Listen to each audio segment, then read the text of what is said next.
Whenever you're doing a backsplash, one of the things that you want to keep in mind is the pattern and how it relates to where it starts and where it stops. Whenever you have more than one wall, you have joints where the tile comes together. I always start a backsplash by laying the tile out and asking myself, what is the most impactful wall? Where will people see the most things? With regard to this area right in here, there would be appliances. You've got this edge here and this edge here, which are nice, and you might want to start, if you were only doing one wall, you might want to figure out how to center that. But since we're doing two walls here, I took this large wall into consideration. And I figured this would be the most visually important wall, where I wanted the tiles to start I wanted the pattern to start on one of these two sides. And when I looked at this edge, it was a choice, seemed to be the most important to me visually. So we started this tile lay, which is thirds, whole, 2/3, 1/3, whole, 2/3, 1/3. And that's where the pattern begins. And as it comes over here, what I did was I took the tiles before I started setting and I kind of laid them out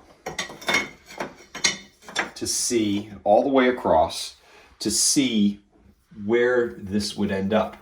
And I drew lines to see how these tiles would come across here. And as you can see, these tiles, this is not a very small tile. I didn't want to get such a small tile that it would be almost impossible to cut or get lost, things like that. And then as it comes under the cabinet, we have a smaller tile, but still about an inch. And keep in mind, while this doesn't look like an inch, there's another 1/4 of an inch behind this tile. So this is getting a little small, but it's still very manageable to cut. And it really wasn't a problem at all. The other thing I'm thinking, somebody's going to put a coffee maker here, a toaster or something like that. That's not that important. But again, if I were setting just this wall with tile, I would have probably centered all of these tiles so that on this side and over here would be the same, visually the same amount of tile. The distances would have matched up on each. As we came across here, I laid out the tile completely and checked to make sure we had a reasonable size amount of tile. And as you can see, it's almost 2/3 whole, 1/3. It's a little bit smaller, but the pattern stays good. Now there was a happy accident with this. As we came across, we had the middle line of these tiles, or at least one of the intersecting lines, hit dead center to the microwave. This could be another place where you start your tiles. It could be the center of the tiles could be right here if that's the visual center point of the focal point of the room. And then you can work from there and you can go to the left and right. But again, if I were doing this whole wall here and not this wall, I would have chosen differently. I would have had this to where the tile here and over there were equidistant, and I would have had a center line and I would have laid them out like that. So kind of in closing, when you're setting tile, plan ahead and lay the tile out to see where it will end and how that pattern will look in each of your intersection points. This is particularly important.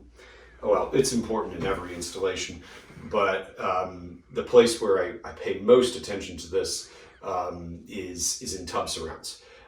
We always center the tile on the largest wall, and then we're looking for that pattern to come out and match up nicely where it looks like you have half hole. If you're doing a half hole pattern like this, the tile makes sense, and we'll cut to some pictures to demonstrate where some things weren't laid out quite right, and when they got to a point, the pattern actually doesn't continue around. And you'll notice, like right here, what I did was I cut this tile to fit here, and this tile came here. This tile, and then this. So whatever leftover tile I had from cutting this tile came over here, and the pattern just wrapped right around. That's all, folks.